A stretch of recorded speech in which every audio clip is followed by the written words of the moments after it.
had an occasion to dismiss the bail application earlier for an accused.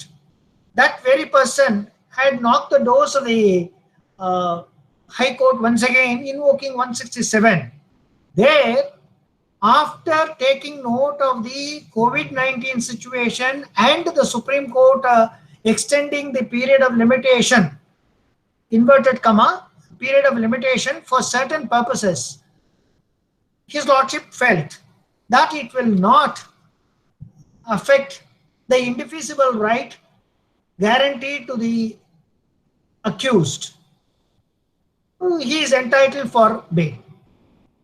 And on 13th of this month, that was on 8th and 13th of this month, another matter came up before another bench held, presided over by Dr. G. Jayachandran, who, on going into the matter, that was an idol theft case. The first one was a robbery case by, the case was handled by Mr. Swaminathan, was robbery case, and this was a case of idol theft by Mr. Jayachandran.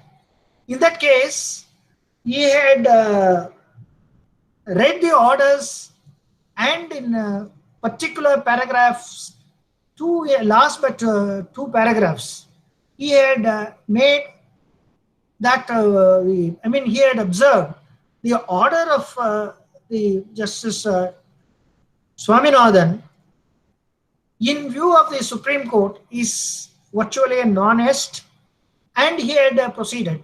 I will be reading that to two paragraphs of the order a little later, and holding that he dismissed the application for bail.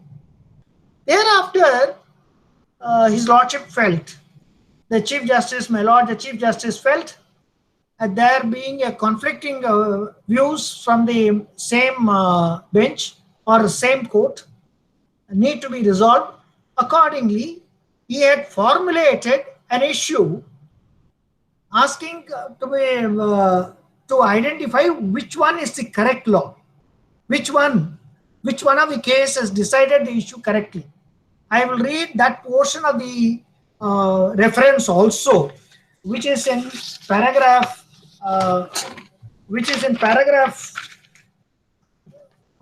reference is a paragraph number at page number 5 of the order. It reads like this: whether the orders passed by the Apex Court on 23rd of March 2020 and 6th May 2020 in suo motu writ petition in civil number also apply to the proceedings under 167(2) of the Code, and consequently, which of the two opinions expressed by the learned single judges in the case of Setu, that is decided by His Lordship Justice G.R. Swaminathan, and Kasi, decided by Dr. G. Jayachandran, lays down the law correctly.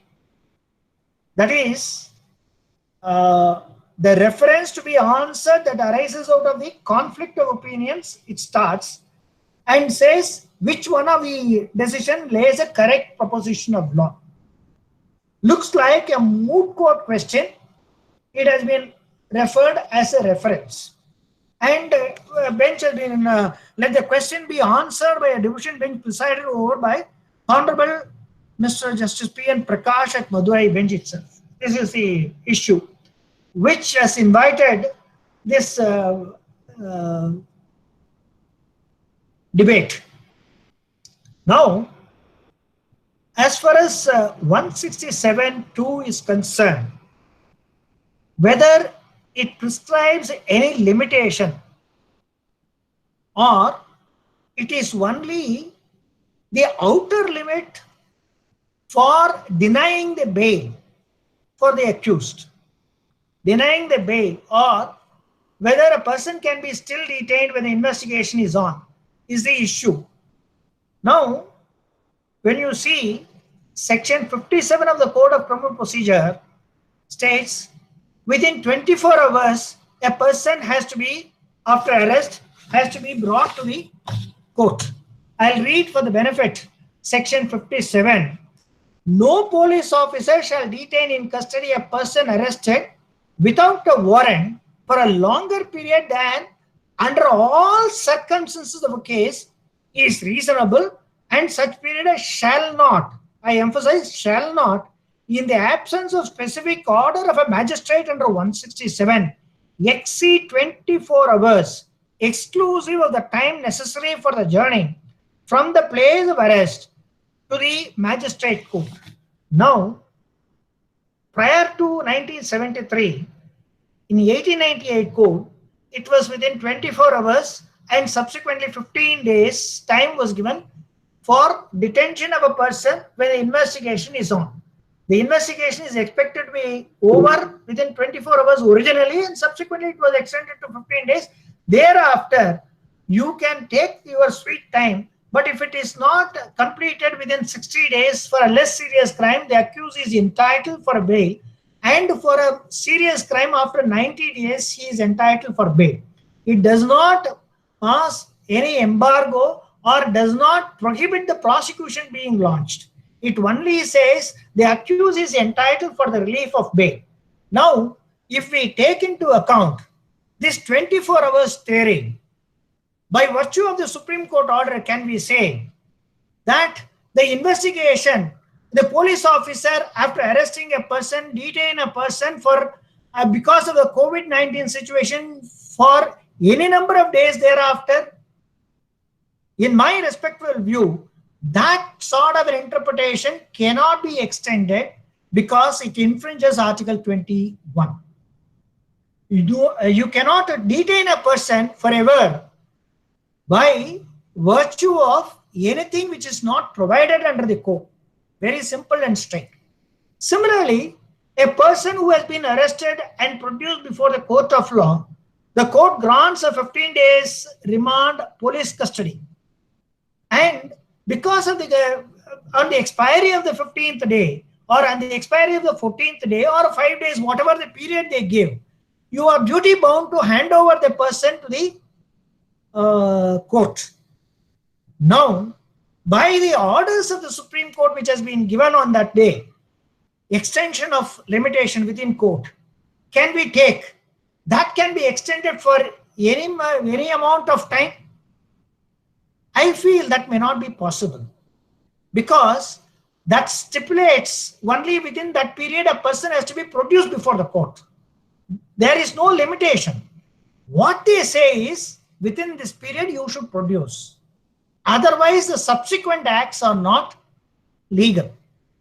And in fact, the Supreme Court in recent 3-4 judgments, one of which has been quoted by His Lordship Justice Swaminathan, and 2 other judgments I have seen, which I have forwarded to the group this morning, which says in no uncertain terms, neither the investigation agency nor the court have the right to deny the person the indefeasible right granted under 167. I'll just read that portion of the order of the Supreme Court, which I think it is available as in the morning. I have circulated the judgment. I think I'll be getting it in a minute. Rakesh Kumar Paul was a state of Assam, 2017, volume 15, 67. I'll just read a portion of that judgment. I'll just take paragraph 38 of the judgment. This court also dealt with the decisions rendered in Sanjay Dutt and noted the principle laid down by the Constitution bench is to the effect that if the charge sheet is not filed and the right for default bail has ripened into the status of indefeasibility, it cannot be frustrated by the prosecution on any pretext. I underline the term on any pretext. The accused can avail his liberty by filing an application stating that the statutory period for filing the charge sheet or challan has expired and the same has not been filed, and therefore the indefeasible right has accrued in his or her favor, and further the accused is prepared to furnish the bail bond. This court also noted that apart from the possibility of the prosecution frustrating the indefeasible right, there are occasions when even the court frustrates the indefeasible rights. Reference was made to the Muhammad Iqbal's case, 1996 Volume 1 SCC 722. Once again, 1996 Volume 1 SCC 722, wherein it was observed that some courts keep the application for default bail pending for some days, so that in the meantime, a charge sheet is submitted. While such a practice, both on the part of the prosecution as well, some courts must be very strongly and vehemently discouraged. We reiterate that no subterfuge should be resorted to defeat the indefeasible right of the accused to default bail during the interregnum when the statutory period for filing the charge sheet or challan expires and the submission of the charge sheet or challan in court. Emphasis added. The Constitution Bench of the Supreme Court in Sanjay Dutt's case, 1994 Volume 5 SCC 410, after laying down the principles recorded in the conclusion of which conclusion 53(2)(b) of the relevant for this case, which is extracted, indefeasible right of the accused to be released on bail in accordance with Tada Act of 24BB, read with 167, in default of completion of the investigation and filing of the challan within the time allowed, as held in Hitendra Vishnu Thakur, is a right which inures to and does not survive and is enforceable by accused only from the time of default till the full filing of the challan, and it does not survive or remain enforceable on the challan being filed. If the accused applies for a bail under this provision on expiry of the period of 180 days that was in Tada, or the extended period as the case may be, then he has to be released on bail forthwith. Stopping for a moment here, the statute provides whenever there is a limitation of 60 days or 90 days, and there are circumstances where particular investigation agency need to have little more time, the framers of law had provided in the respective statutes. For example, Tada, for example, the NDPS Act, they've extended the period of 60 days, 90 days to some other period, extended period has been provided. Likewise, if the Supreme Court had said it is extended for this also, probably things would be different, and there is no such thing, and it cannot be. Whether the court can extend it is the next thing to be addressed. As far as my understanding of the Supreme Court order is, for a prosecution or proceedings or applications, filing of application and other things should not be denied to a litigant, and nothing more than that. Let us have a look of the order of the Supreme Court in that paragraph, what they have held. Hari or Ashwin or somebody, can you forward that order of the Supreme Court, the relevant portion? I will read that portion of that and take forward. You have? I'll just have it. Yeah, I'll have it. I'll just have it sent. Yes. Which says, for example, if 468 of the court provides a prosecution has to be initiated within a stipulated period, if a punishment is within a period of 6 months, fine alone 6 months, 1 year, 2 years, etc., etc. Within that period, if you are not in a position to file a prosecution because of the COVID situation, COVID-19, then that cannot be denied. I had an interesting issue before the Madras High Court really recently during the pandemic, where under the Scheduled Caste, Scheduled Tribe Prevention of Atrocities Act, a complaint was preferred in the month of February, and FIR came to be registered. Investigation was on. Unfortunately, as laid down under Rule 7 of the Scheduled Caste, Scheduled Tribe Prevention of Atrocities rules, the investigation was not over within 30 days. Though there is a provision provided under the Supreme Court order that it can be filed, now I approached the High Court for 2 reasons. One is to expedite the investigation, and an accused should not escape from the clutches of law, citing the Rule 7 as a means to come out of the prosecution or go scot-free. I approached the court. The court, after noting down the Rule 7 and the present current scenario of COVID-19 situation, passed a detailed order stating that will not be inuring in favor. Rule 7 will not allow the accused to go scot-free. This investigation has to be completed within this period, etc. That was an observation. With that, the application was disposed of. Likewise, any prosecution or any proceedings or anything to be filed in court within a stipulated period should not be denied. The person who wants to approach the court of law should not be denied that opportunity. To that extent, the Supreme Court order can be read. Hari, have you forwarded it, or anybody has forwarded that? I have forwarded the chat windows. Where it is in the chat? The right side top, you'll find one, cloud. Yes, the court has, yes. I'll read that portion. This court has taken so much of cognizance of the situation arising out of challenge faced by the country on account of COVID-19 virus and resultant difficulties that may be faced by the litigants across the country in filing their petitions, applications. I'll emphasize the term, in filing their petitions, applications, suits, appeals, all other proceedings within the period of limitation prescribed under the general law. If it is a final report, that also under 468, whether it will be included or not is one question to be canvassed little later. Their petitions, applications, suits, they are not filing petitions. It is a report under 173(2). It is a compilation of collection of evidence in the form of 161 statement, in the form of 161 statement, as and when it is recorded, it should have been sent to the court 1, and whatever the materials have been collected should have been sent, and the conclusion reached by the investigation agency based on the material so far collected is the opinion formed by the agency is submitted in the form of a report.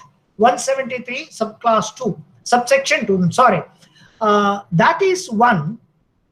Then all such proceedings, irrespective of limitation, that is petitions, applications, suits, appeals, all other proceedings within the period of limitation prescribed under the general law of limitation or under special law, both central and or state. Whether is there any time limit has been prescribed?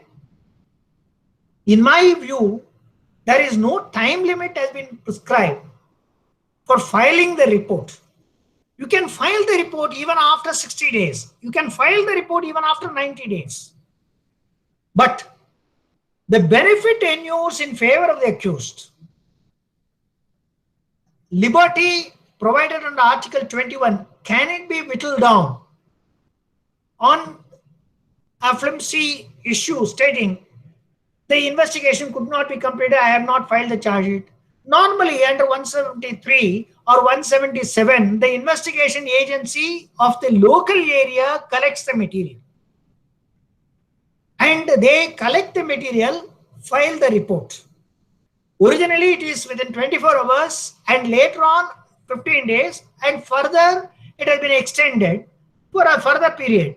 But nowhere it states you cannot file the report after the period. Let us not mix here 167(5), that is for a summary cases, summons cases, where investigation can be stopped by the magistrate. Let us not get into that at this point of time. As far as other cases are concerned, the investigation can go on. Investigation can, agency can collect the materials, and the offender can be prosecuted before the court of law. And if he is found guilty by the court at the conclusion of the trial, he can be adequately punished. There is no difficulty. But the issue here is whether for the investigation agency's lethargy from the date of commencement of the investigation, should I be denied my personal liberty? For example, let us take a case. The COVID-19 situation probably officially came into picture on 23rd March. If in the month of January 15th, a case came to be registered, and after 23rd, the 23rd or a little later or earlier, the 60 days period, or as the case may be 90th day crops up, can we deny still that you have not been able to complete the investigation, or you should have filed that earlier, not filed? The accused wakes up from the slumber, and as the charge sheet has not been filed till then, knocks the doors for the relief of bail. In the trial court, he had moved an application under section 437. Thereafter comes to the High Court. When the High Court application was taken up, it was 167 also added. Then can the court deny that holding? No. You have now, the investigation agency could not file the compilation report. Therefore, you have to be endlessly kept behind bars till the pandemic is over. The seriousness of the crime is not the question to be agitated while considering the application under 167 is the rule of law. The Supreme Court time and again has said the seriousness of the crime is not at all to be considered for exercising the power under 167. You may be morally feel very hard, hard criminal, or you may feel a very serious crime has been committed by him. There are ample materials, but that does not take you anywhere. Once the investigation is commenced, if it is not being able to reach the logical conclusion within the stipulated period of 90 days or 60 days, as the case may be, it can still travel. But don't detain him. That's all it says. It doesn't say you cannot carry on the investigation. You can still carry on the investigation. You can take your own sweet time. CBI takes, in some matters, a couple of years to complete the investigation. The COVID-19 situation may make it even sometimes about 5-6 years. I have come across a case where the investigation went on for 7 long years. And the FIR has been registered after the crime after 7 years, and the investigation completed after 7 years. Cases are there. Why? Even in this case, which has been decided by the second judge, the second judgment reported, or second judgment Kasi's case, I believe the investigation was set in motion quite some time back. It was not yesterday. The crime has been registered about a couple of years back, 4 years or 3.5 years back.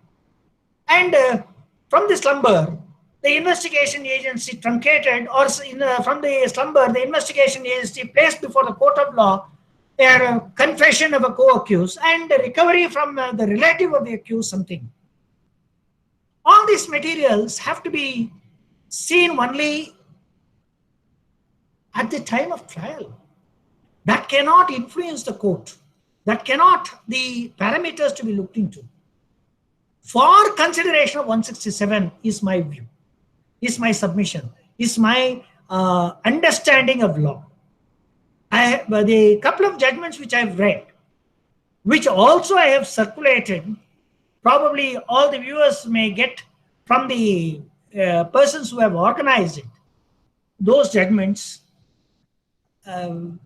those things very clearly, unerringly point out that the question of investigation being carried out cannot be doubted at all. Even after the period of statutory period of 60 days or 90 days, it can continue. But the question is whether you can detain a person on the score investigation not completed, some pandemic, some other situation, or XYZ reasons. I feel that may not be justified and that may not be correct. with great respect to the views of His Lordship Justice Jayachandran, I feel the judgment of order pronounced by Justice Swaminathan, Justice Uttarakhand High Court judgment, and Kerala High Court, how it should be 167 has to be proceeded, may be the right approach, or I can say it is the right approach. You cannot deny the accused the relief of pain. Now comes the second issue. As I have said, the limitation does not stop, and it can the investigation can go on, etc. Now, it has been referred to a larger bench, a division bench. You see, we have come across a reference under the Code of Criminal Procedure, a provision is provided. Lower court finds some unusual question of law, constitutional validity of a provision, or something has been agitated, then they raise the issue, or two conflicting views, which one need to be followed. There also stare decisis says, if there are two views of the same High Court, one in earlier point of time, if it is co-equal bench, one in the earlier point of time has to be followed and not the later one.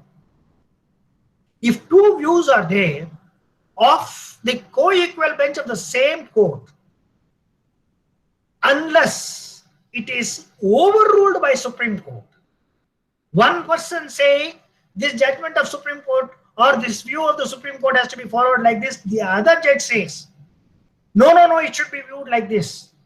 There will be a definite problem for the lower judiciary. Which one of the judgment I have to follow? Which one of the order I need to follow? People may ask, should I follow the later judgment? Law of precedent, stare decisis, how does it apply? In my submission, or in my view, it is the earliest in point of time has to be followed. That is a binding precedent, unless it is overruled by a larger bench or by a Supreme Court. Even if there is some other view by a division bench of some other High Court, that is not binding. It is only a persuasive value.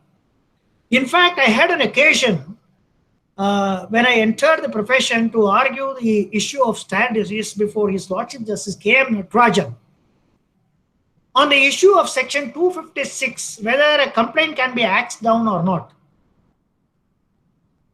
When I was working under the legendary figure Mr. K.S. Dinakaran on the criminal side, he had given me the opportunity to address a case before the High Court, and the opponent was a formidable Rangavajulu. I think it is a reported judgment in Law Weekly Criminal. It has been reported, where what is meant by stare decisis, how does it work, what is the binding force which should be followed, whether a single judge can overrule another single judge.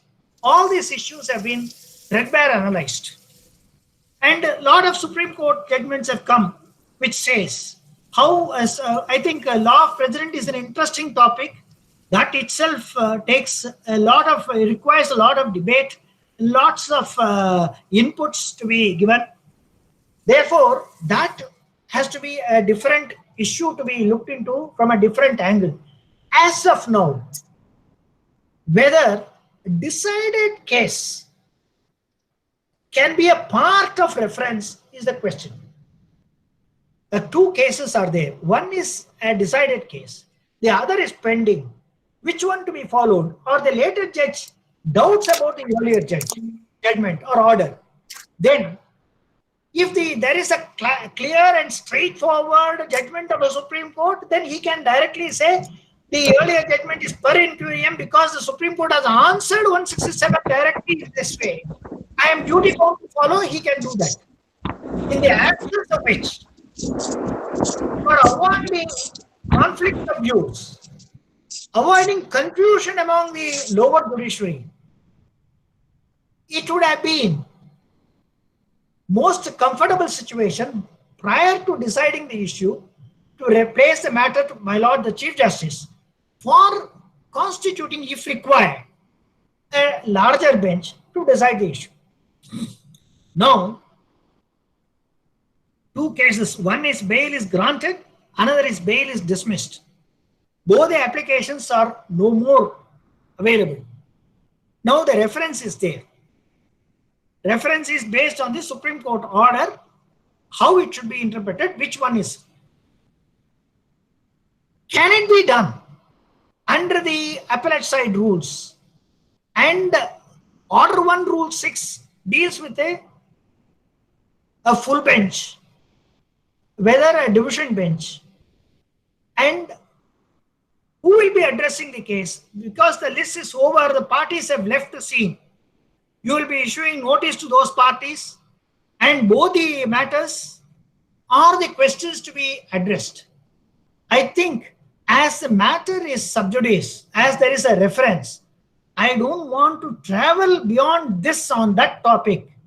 Leave the issue open for the debates among yourself, and thereafter, whether Order 1 Rule 6 of the appellate side rules can be invoked.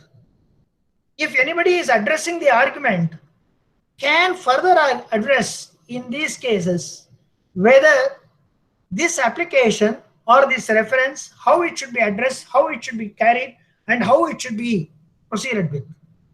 This is one issue to be addressed little detailed, because I have got a lot of inputs from Sujay, one Mr. Sujay Advocate, who is assisting me for the last couple of years, and Mr. Hari, Ashwin, my son.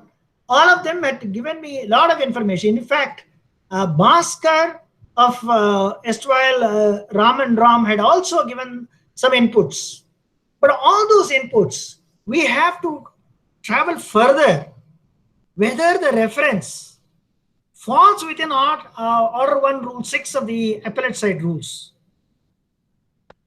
How it can be decided, whether it is a recommendatory. Normally, a case is referred to a full bench.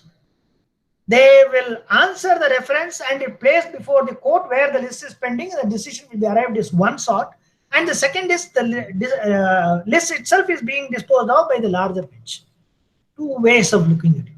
Here, in the absence of a list, in the absence of a case before the court, can we take forward? Can we still agitate? Can we still maintain the reference intact? To be answered. In fact, a wonderful input has been given by one Mr. Karthik Seshadri a couple of hours back in the WhatsApp group, and it has come in live law also regarding this. And virtually, he had said 167 is totally different, and it cannot circumscribe or limit the powers of investigation, but the accused has to be granted the relief of bail. He has penned down a very neat and nice article on this topic. One must read that also. It's a very informative one. Now, I invite Sri G.N. Ramasubramaniam, the senior partner of Ram and Ram, to address this issue in his understanding about the whole concept. Before that, I would like to place on record one aspect of it. I joined him way back in 1986.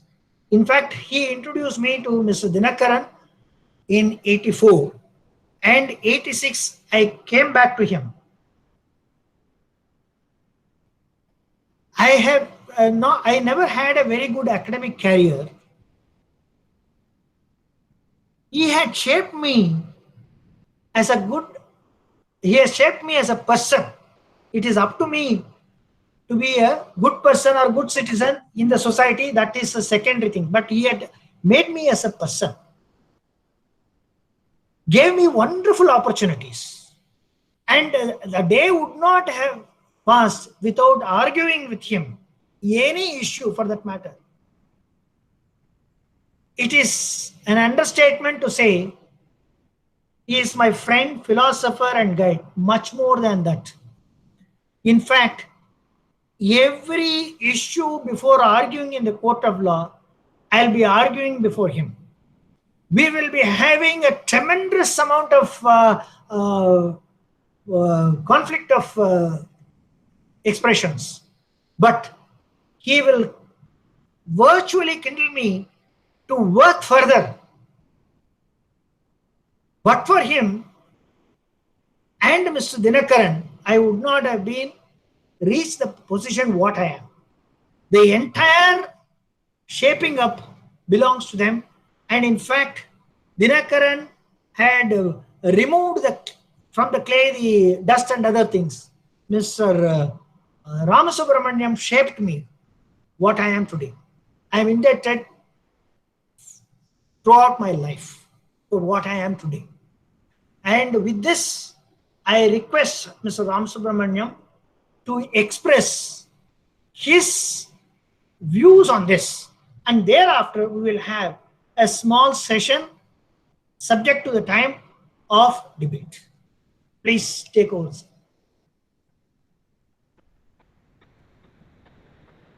Good afternoon, all. Do you hear me? I am able to hear you, but I am not able to see you. Oh, right. I think you will be. I think I am able to see you. Okay. Yes. To be directly on the point, the order of reference in the middle paragraph, it reads like this. The applicability of the order passed by the apex court has to be considered in the light of the fact that 167 CRPC appears to only set out the outer limit of the detaining power of the magistrate without charge, and thus is an embargo on the period of limitation, on the period of detention of an accused. The investigation can still continue unhindered. So the main aspect to be looked into is, one is the detention, one is limiting the period of detention. Limiting the period of detention, you will read 167, it says 167(2), the proviso clause, provided that a magistrate may authorize the detention of the accused person otherwise than in the custody of police beyond the period of 15 days if he is satisfied that adequate grounds exist for doing so, but no magistrate shall authorize. Here it starts in a negative language, but no magistrate shall authorize the detention of the accused person in custody under this paragraph for a total period exceeding 90 days where the investigation relates to an offense punishable with death, imprisonment for life, or imprisonment for a term of not less than 10 years, 60 days where the investigation relates to any other offense, and on the expiry of the said period of 90 days or 60 days as the case may be. Now I again repeat, now on the expiry of the said period of 90 days or 60 days as the case may be, the accused person shall be released on bail. Then comes, if the accused, then comes 60 days as case may be, the accused person shall be released on bail if he is prepared to and does furnish bail. What the class, the proviso class, is if he is prepared to and does furnish bail. Here the meaning for bail is offering sureties. Bail is the order of bail has already been accrued. On the expiry of 60 days or 60th day or 90 days, the order of bail is accrued under this provision given by the Act. Once the bail is already accrued, what he has to do is he has to file a petition, that is a memo offering sureties. That is all he has to do. This deals with the power of the magistrate to extend the detention. Suppose if he has offered the sureties, suppose if he has offered the bail, then his power to extend the period of detention is seized, is seized, and you cannot extend the period of limitation, the period of detention, if bail is offered. So my understanding is what is to be offered is a memo furnishing sureties and not a bail application. This, on reading the provision, this is what I understand. Then coming to the order of the Supreme Court, I read both the orders.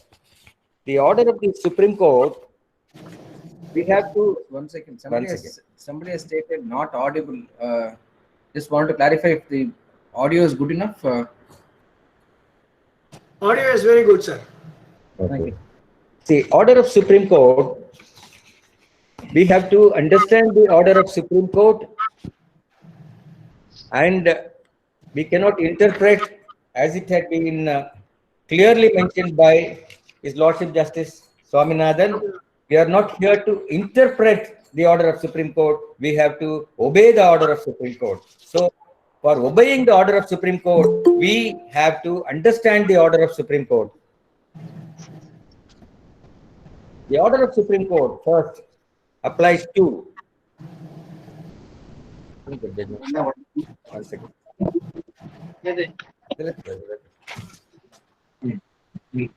One second.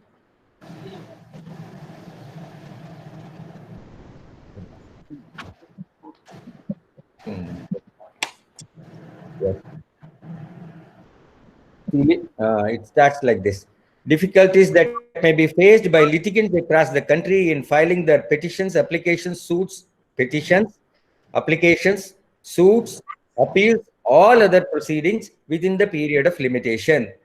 So, this applies to petitions, applications, suits, appeals, and all other, ejusdem generis if you apply, all other similar proceedings.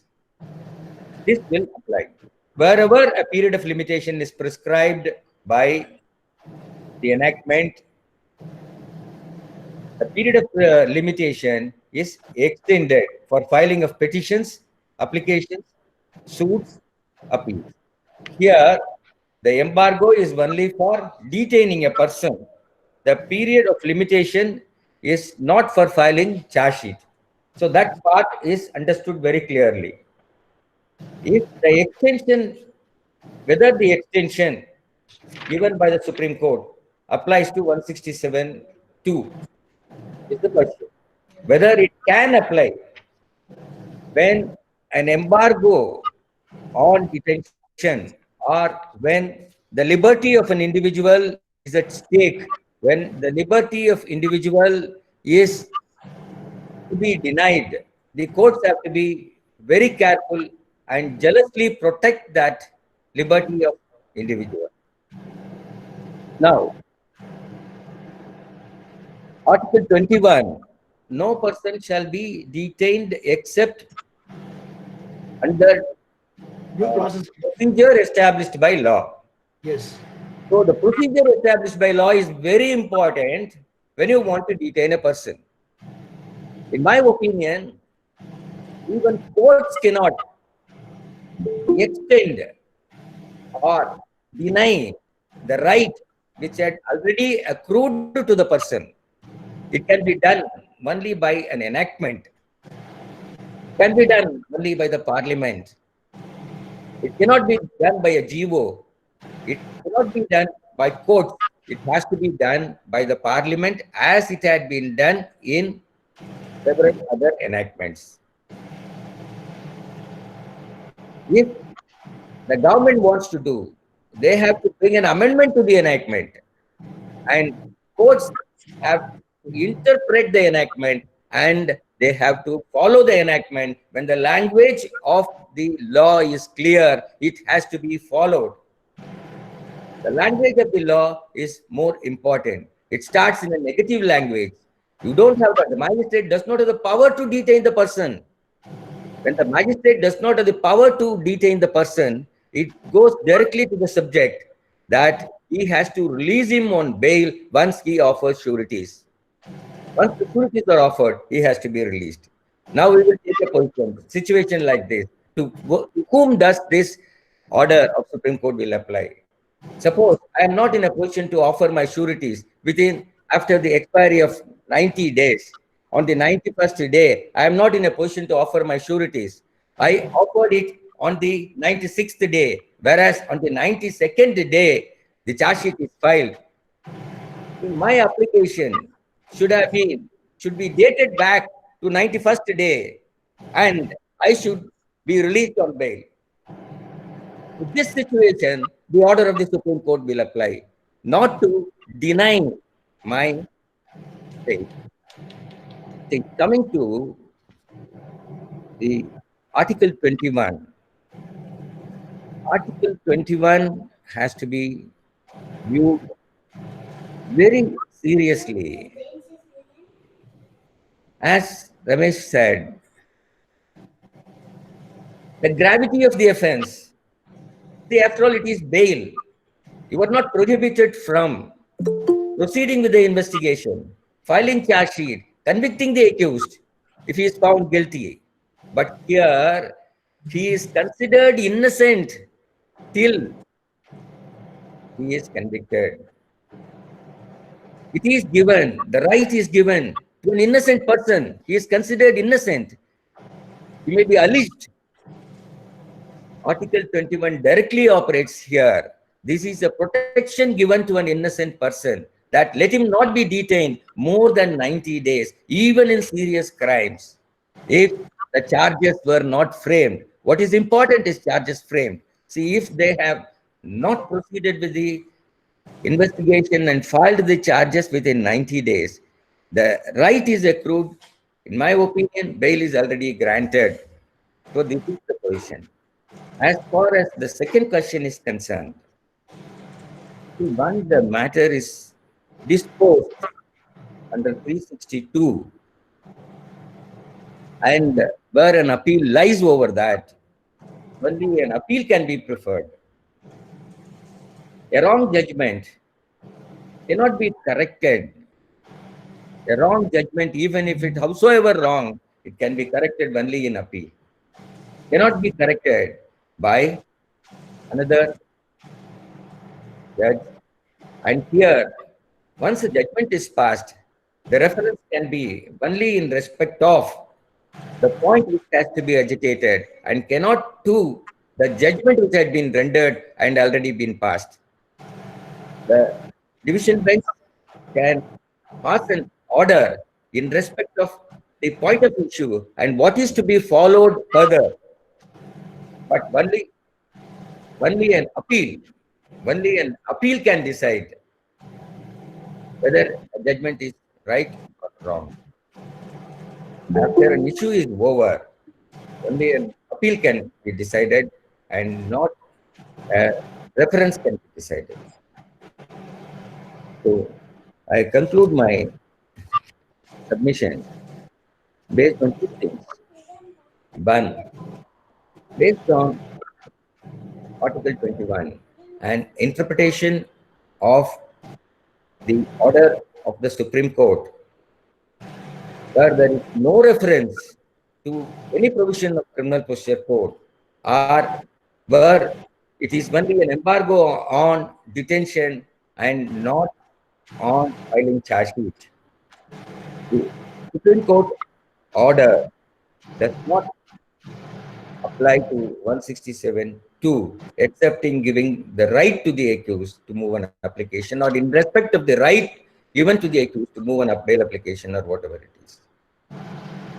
And coming to the second point, once an order has reached the finality has to be maintained. The order cannot be disturbed. The position of law, always the chartered high courts have got power to correct the record themselves. There is no difficulty on that. But the orders have to reach finality and the order can be disturbed only on an appeal and not under reference. Thank you. Hare, Sir, Hare, you are saying anything? Or some of you are asking any questions?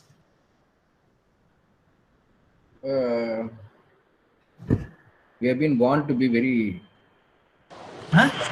There have been few questions which has been posted in the message box. What are the questions?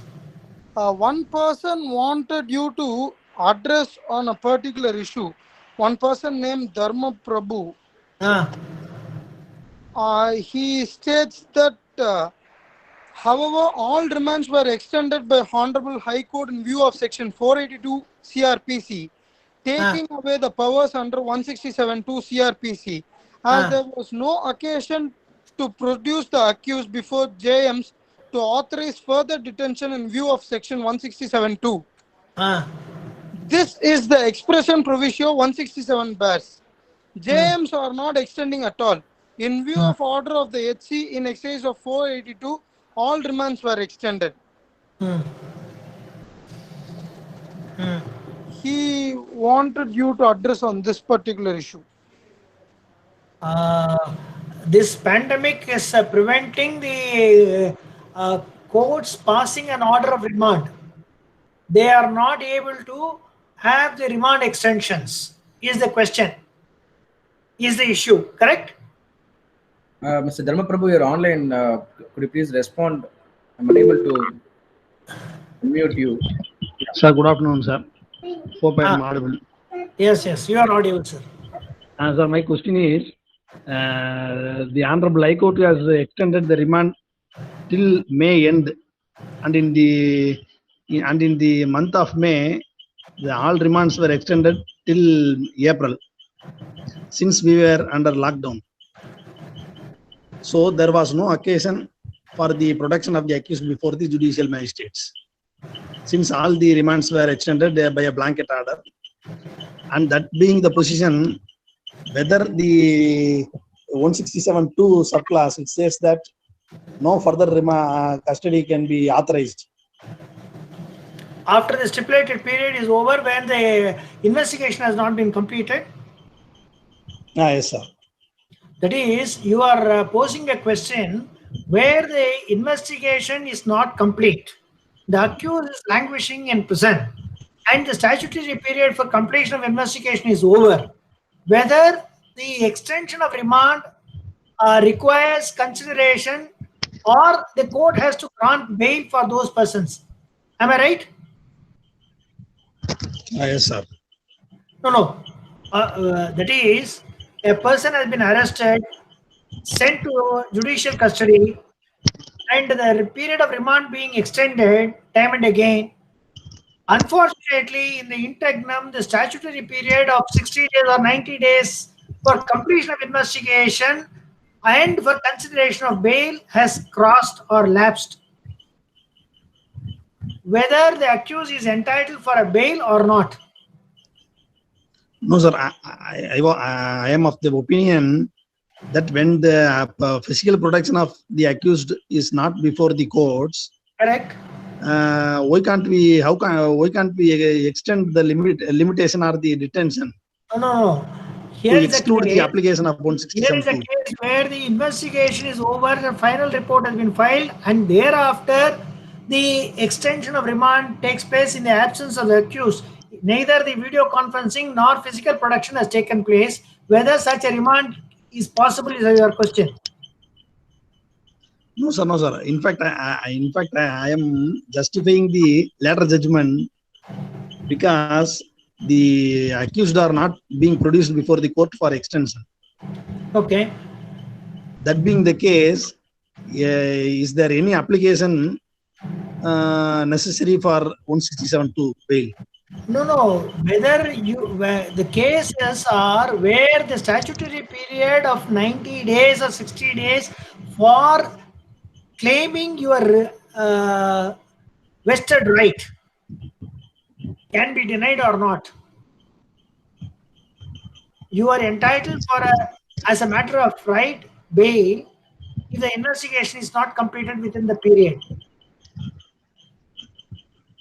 That cannot be denied by endlessly detaining you. Before sir. Huh? Sir, to clarify his question, what he is exactly stating is, as soon as this, this corona One had second, set in, sir. See, he says when 167 has been given go by our High Court, they are automatically extending it. The remand is automatically extended it.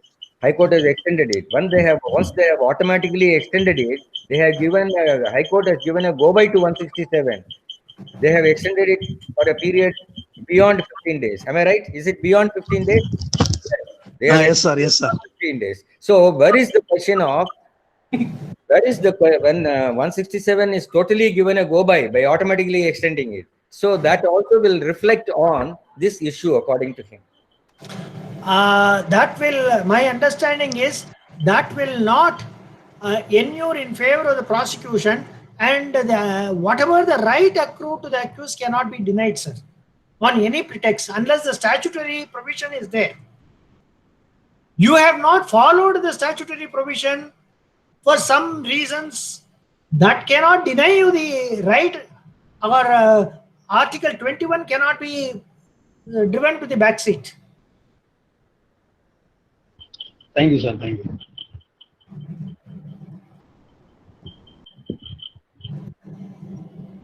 Default build is a right and not a discretion to be exercised by JM. Yes, correct. Then what is the Aulana Hari? if any of you have any questions, I'd be happy to take it up probably for another 15 minutes time. The ambit of the questions should be limited to, I believe, the discussion what we have dealt with regard to 167.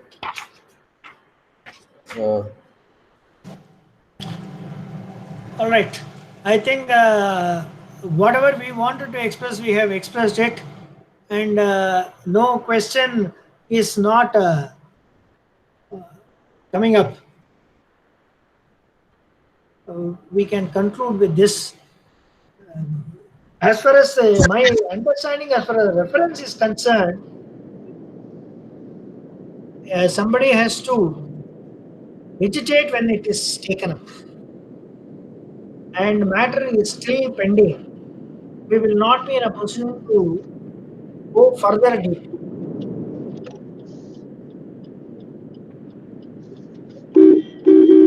So happy that we have been having this elaborate discussion over a period of 2 days, and discussion what we are having was how this reference would proceed and all those things. Since the matter is sub judice, I don't think we would be able to enter into any of those discussions. So I think we have very limited scope as far as dealing with it is concerned. Regarding the ambit of 167. In fact, I wanted to read the 2 paragraphs of Justice Jayachandran, but I restrained myself by reading that because may not be required to highlight that. So it was the discussion was pleasant and really insightful. I really thank seniors to have spent their time during this evening. It's not spending time. In fact, I am very happy that all of you put in a lot of efforts, collect a lot of materials, which I have not placed it because of paucity of time. All of you have really worked well. In fact, Jayanti had given a couple of very good judgment. Sujay had posed very interesting issues regarding Order 1, Rule 6. You have posed a very good informative analysis of interpreting Order 1, Rule 6. Each one of you had contributed. Ashwin had done something. All of you had really done some work on it, and they took that as an initiative to understand how the law or how the march of law has to be viewed. Our view may be right or wrong, that's a different. But you have genuinely shown interest to understand the judgments first. Appa, Mr. Anandakrishnan has a question and his mic has been blocked. There is a question from Mr. Anantha Krishnan in the message box. I'll read it. Ah. Another Krishnan, like to be opened. Sir, on the top, you can just press that mic button. Wherever it is, you can just press it. Only you can operate it yourself. I would not be able to unmute you in case you've already tried. கேட்காதியா? The mic தான பிரச்சனை. சரி சரி. But the overall picture seems to be the definitely what I personally feel is 167 will apply, not apply is not the not even remotely discussed in the Supreme Court judgment, and it clearly envisages on a different situation where a person should not be denied the right of approaching the court of law. As Sri Ramasubramaniam has said, that is to be read with that view. Person should not be denied just because if I have to file a suit, and if I am not filing the suit within that period of time, my right is lost. Yeah, Mr. Anantha Krishnan. Good evening, everybody. I'm just adding to the point that has been urged. See, the first thing, to my knowledge, when I came across this was Rajnarayan's case. If you recall, that was the case where for the first time, the accused remand was extended without his presence because he was present in Supreme Court. That the court said can be done, but they said only in exceptional cases. Another issue that cropped up subsequently in our High Court was the extension of remand under 267, that is prisoner transfer warrant, without the presence of accused, and that too within 24 hours. Now there again, the courts held in favor of the accused, saying that that is not the problem. See, when you expect a policeman to go to a prison and execute a warrant, it is impossible to have him produced within 24 hours from the time a warrant is served on an accused, because there will have to be arrangements made and etc. for him to be produced before the court. Excluding the time travel. Even in such a case, because there will be a date fixed. So this was elaborately dealt in a full bench judgment of Bobby's case by Allahabad High Court. And this cropped up in Nehru's case before, where a special bench was constituted by with Mr. Justice Jayachandran and Justice Nagamuthu. That again, the court, though it held in favor of the prosecution, the Supreme Court gave a stay of those proceedings. So the reason I am stating all this is, pandemic or no pandemic, are the policemen doing their duty? They are able to register FIRs. They are able to arrest other accused in other cases. When they can do that for fresh cases, then automatically they cannot deny this to them. That is my first point. Second, what Mr. Ram Subbu sir was saying. Hello? Sorry. What Mr. Ramasubramaniam sir was saying in terms of a 362 and an appeal. See, the point is, the High Court would claim that it used its power under 439 for cancellation of bail of an order that has already been granted. My respectful... It is not an application for cancellation. It is not a suo motu application for cancellation. It is not, the earlier order is before the court. And that should be before the same bench, and it should be for presuming that see, you cannot, the power to do that. Sir, you cannot keep presuming two things. One is, if the order has been obtained by playing fraud on the court, or if you have not complied with the condition, the same judge. Otherwise, only an appeal. In other words, it must discretion. The appellate power is not vested with the High Court. It should go to Supreme Court. You don't have a power. True. I'm on the same point. I'm putting it differently and that is saying not that issue before that court. There will have to be a development post the grant of order for the court to recall its own order. Now there is no separate development post the order. Therefore, the High Court cannot deal with the same application. That is what I am trying to say. deal பண்றான்னு சொல்லியப்பா அது. The reference is only how the Supreme Court order has to be interpreted. That's all they say. Now, Supreme Court order again, if my understanding is for initiating of fresh matters, not for something that already started and began existing itself. It is for litigants who are wanting to start afresh. This is not something that is started afresh. Yes. அவ்வளவுதான். என்ன sir சொல்லுங்க. The issue is whether which of the judgment is correct. Correct. Because it's only on the point of law. True. Which had already been passed. See, the record of the court is very important. If the order of the High Court is wrong, then it can be corrected by the High Court. True. Courts always have got that power, but it will not be an order disturbing the order of the High Court which had been passed. I don't think the reference deals with disposal of the case which had already been disposed. It is not there. You're right. True. என்ன Hari over? Yes, sir. I would like to thank the seniors. I really hope that we would meet again once the reference is over, and to give a conclusion for all the questions that have been put forth, to have a better understanding of how we can follow. இந்த பேண்டமிக்ல வெளியில ஆள மூஞ்சியே பார்க்க முடியல. At least phone இதுலயே பார்க்கறோம்ல. இருக்கு. பார்த்தா மூஞ்சியே பார்த்தே ரொம்ப வருஷம் ஆகுது எல்லாரையும். அங்க வீட்டுல பார்த்து ரொம்ப நாள் ஆயிடுச்சு.